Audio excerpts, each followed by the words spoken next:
স্বাগতম জানাচ্ছি সর্বশেষ আপডেট বাংলা সংবাদে। শুরুতেই সংবাদ শিরোনাম। শুরুতেই জানিয়ে দেব, এবার লড়াইয়ের ময়দানে নেত্রী হাসিনা, কর্মীদের দিলেন বিরাট নির্দেশ, বেরিয়ে এলো চাঞ্চল্যকর তথ্য। বিস্তারিত থাকছে প্রতিবেদনে। এদিকে প্রধানমন্ত্রীকে ফাপড়ি ঠেলেছে শেখ হাসিনা, মার্চেই হবে অগ্নিপরীক্ষা। বিস্তারিত থাকছে প্রতিবেদনে। আরও জানিয়ে দেব, দুদক সূত্রে জানা গেছে সম্পদের পাহাড় গড়েছেন উপদেষ্টারা। বিস্তারিত থাকছে প্রতিবেদনে। এদিকে মাহফিলের অতিথি করা নিয়ে বিএনপির দুপক্ষের বিরোধে এক নেতাকে পিটিয়ে হত্যা। বিস্তারিত থাকছে প্রতিবেদনে। আরও জানিয়ে দেব, ধানমন্ডিতে ঝটিকা মিছিল থেকে মহিলা আওয়ামী লীগের 7 জন গ্রেফতার। বিস্তারিত থাকছে প্রতিবেদনে। এবং সর্বশেষ জানিয়ে দেব, অপহরণের পর কিশোরীকে হত্যার ঘটনায় মামলা, বিএনপি নেতাসহ গ্রেফতার 5। বিস্তারিত থাকছে প্রতিবেদনে। এতক্ষণ শুনছিলেন সংবাদ শিরোনাম, এবারে বিস্তারিত। লীগ নেত্রী হাসিনার দিল্লির ভার্চুয়াল বৈঠকের সারমর্ম এটাই। মঙ্গলবার তিনি ওয়ার্কিং কমিটির বৈঠক ডাকেন। বৈঠক হয়েছে ভার্চুয়াল। দলের শীর্ষ নেতারা সোমবারের ভার্চুয়াল বৈঠকে হাজির ছিলেন। সেই বৈঠকে হাসিনা দলের শীর্ষ পর্যায়ের নেতা থেকে দলীয় কর্মীদের 3টি হোমওয়ার্ক দিয়েছেন। সেই সঙ্গে বলেছেন, এই হোমওয়ার্ক কোনোভাবেই ফেলে রাখা যাবে না, আজকের কাজ আজকেই করতে হবে, পরে করব বলে রেখে দেওয়ার প্রশ্ন ওঠে না। প্রথমটি হল কর্মীদের মাঠে নামার নির্দেশ। বঙ্গবন্ধু কন্যা জানিয়ে দিয়েছেন, মানসিক প্রস্তুতি নিতে হবে, সবাইকে দেশে ফিরতে হবে, নামতে হবে ময়দানে। ওয়ার্কিং কমিটির সকল সদস্য ভাষণ দেন। বেশ কয়েকজন গুরুত্বপূর্ণ নেতা সভায় উপস্থিত ছিলেন, যারা ওয়ার্কিং কমিটির সদস্য না হলেও ভাষণ দিয়েছেন। আলোচনায় কয়েকজন নেতা আওয়ামী লীগের কার্যক্রমের ওপর নিষেধাজ্ঞা বলবৎ থাকার প্রসঙ্গ উত্থাপন করেন।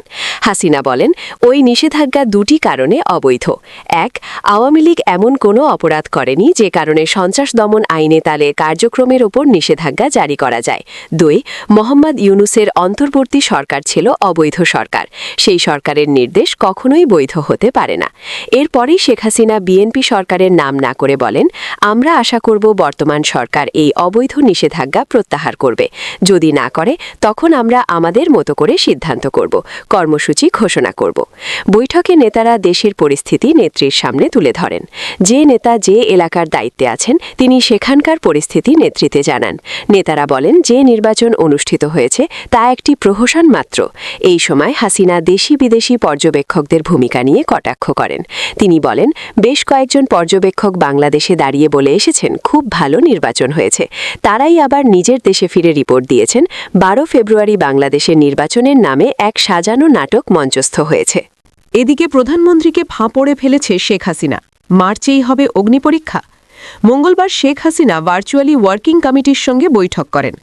বৈঠকে বঙ্গবন্ধুর মেয়ে বলেন, মানসিক প্রস্তুতি নিতে হবে, সবাইকে দেশে ফিরতে হবে, নামতে হবে ময়দানে। তিনি জোর গলায় দাবি করেছেন, আন্তর্জাতিক মহল বাংলাদেশের ত্রয়োদশ জাতীয় সংসদ নির্বাচনকে অনুমোদন করবে না। তারিখে চাপে ফেলতে আওয়ামী লীগ 3টি তারিখ বেছে নিয়েছেন। তারিখগুলি হল 7, 17 এবং 26 মার্চ। বাংলাদেশের স্বাধীনতার সঙ্গে জড়িয়ে থাকা 7, 17 এবং 26 মার্চের কারণে মার্চ মাসকে সে দেশে বলা হয়ে থাকে স্বাধীনতার মাস। মঙ্গলবার দলের ওয়ার্কিং কমিটির বৈঠকে নেতাদের হাসিনা বলেছেন, ওই দিনগুলি সর্বশক্তি দিয়ে পালন করতে হবে। গলি থেকে রাজপথ সর্বত্র স্বাধীনতা দিবসের বেদি বানিয়ে শ্রদ্ধা জ্ঞাপন করতে হবে। শ্রদ্ধা নিবেদন যেতে হবে ধানমন্ডি 32-এ বঙ্গবন্ধুর বাড়ি এবং গোপালবান্ধের টুঙ্গিপাড়ায় তার সমাধিক্ষেত্রে।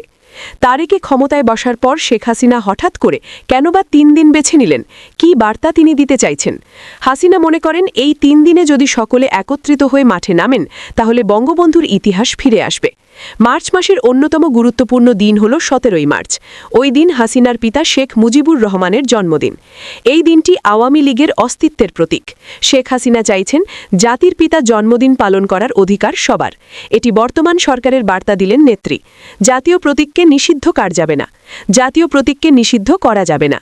26 মার্চ স্বাধীনতা দিবস, এই দিনগুলিতে যদি কোনো সরকার বাধা দেয়, তাহলে আন্তর্জাতিক মহলে নজর পড়লেও পড়তে পারে। নেত্রী বক্তব্যে স্পষ্ট বার্তা দিয়েছে, আমরা নিষিদ্ধ হতে পারি, দল নিষিদ্ধ হতে পারে, তবে ইতিহাস নয়, মানুষ ইতিহাসকে কোনোদিন ভুলতে পারবে না। কঠিন কথা বলেছেন শেখ হাসিনা। বলেন, জেলখানার কয়েদিরা আপনারা স্বাধীনতা দিবস পালন করুন, যা অত্যন্ত গুরুত্বপূর্ণ রাজনৈতিক মহলে। এখন দেখার এই 3 দিন অর্থাৎ 7, 17 এবং 26 মার্চ কি হবে। আরও জানিয়ে দেব, দুদক সূত্রে জানা গেছে সম্পদের পাহাড় গড়েছেন উপদেষ্টারা। বাংলাদেশের অন্তর্বর্তীকালীন সরকার আগস্ট ২০২৪ থেকে ফেব্রুয়ারি ২০২৬, যা প্রধান উপদেষ্টা প্রফেসর মোহাম্মদ ইউনূসের নেতৃত্বে গঠিত হয়েছিল, দুর্নীতির বিরুদ্ধে জিরো টলারেন্স নীতি ঘোষণা করে ক্ষমতায় এসেছিল। জুলাই আগস্ট ২০২৪-এর গণ অভ্যুত্থানের পর এই সরকার সংস্কার, নিরপেক্ষ নির্বাচন এবং দুর্নীতিমুক্ত প্রশাসনের প্রতিশ্রুতি দিয়েছিল। কিন্তু শাসনামলের শেষ দিকে, বিশেষ করে ২০২৫-২০২৬, উপদেষ্টাদের বিরুদ্ধে দুর্নীতি, স্বজনপ্রীতি, স্বার্থের সংঘাত এবং অর্থ পাচারের অভিযোগ উঠে জনমনে ব্যাপক হতাশা তৈরি করে। এসব অভিযোগ মিডিয়া রিপোর্ট, রাজনৈতিক দলের দাবি এবং নাগরিক সমাজের সমালোচনায় বারবার উঠে এসেছে। যদিও সরকারের পক্ষ থেকে বেশিরভাগ অভিযোগকে ভিত্তিহীন বা রাজনৈতিক উদ্দেশ্য প্রণোদিত বলে উড়িয়ে দেওয়া হয়েছে, কোনো চূড়ান্ত আদালতি রায় বা দোষী সাব্যস্ততা এখনও ফেব্রুয়ারি ২০২৬ পর্যন্ত প্রকাশিত হয়নি। প্রধান অভিযোগের কেন্দ্রবিন্দুতে রয়েছে স্বজনপ্রীতি। প্রধান উপদেষ্টা ইউনূসের স্বাস্থ্য উপদেষ্টা নূরজাহান বেগমকে নিয়োগ দেওয়া হয় গ্রামীণ ব্যাংকের সাবেক অ্যাক্টিং এমডি হিসেবে, যিনি স্বাস্থ্য খাতে কোনো বিশেষজ্ঞতা রাখেন না।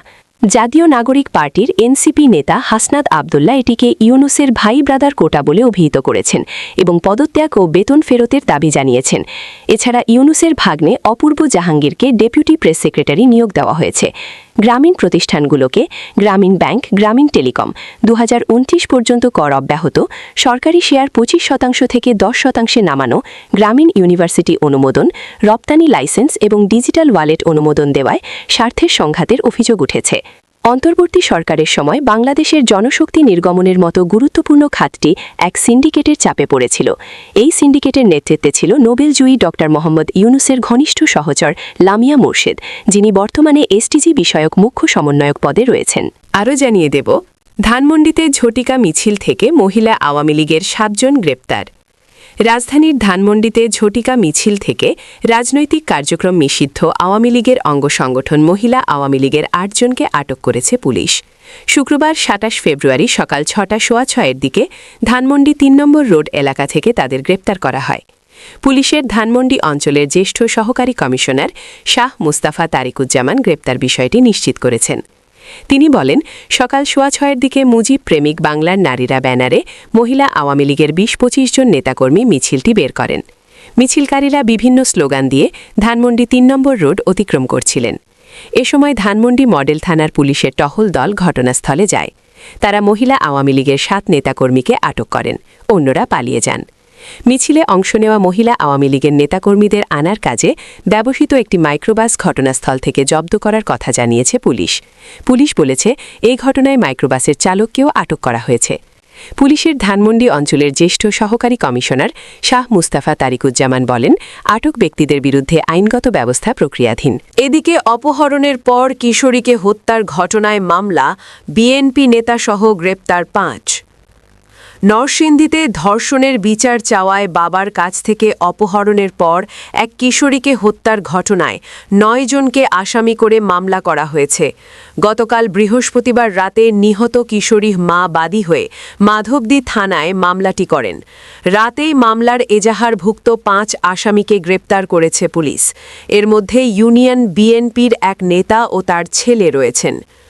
গতকাল দুপুর 12:30টার দিকে সদর উপজেলার মাধবদী থানার মহিষাসুরা ইউনিয়নের বিলপাড় ও দড়িকান্দির মধ্যবর্তী একটি সর্ষে ক্ষেত থেকে কিশোরীর লাশ উদ্ধার করা হয়। মহিষাসুরা ইউনিয়নের একটি এলাকায় ভাড়া বাসায় বাবা, মা ও ভাইয়ের সঙ্গে থাকত সে। তার বাবা ও ভাই স্থানীয় একটি টেক্সটাইল মিলে শ্রমিক হিসেবে কাজ করেন। তাদের বাড়ি বরিশালে।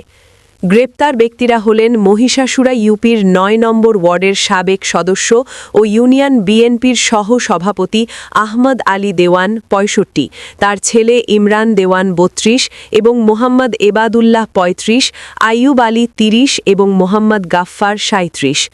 মামলার এজাহারের বরাতে পুলিশ জানায়, স্থানীয়ভাবে বখাটেফ হিসেবে পরিচিত নুরা নামের এক তরুণের সঙ্গে কিশোরীর কথাবার্তা ছিল।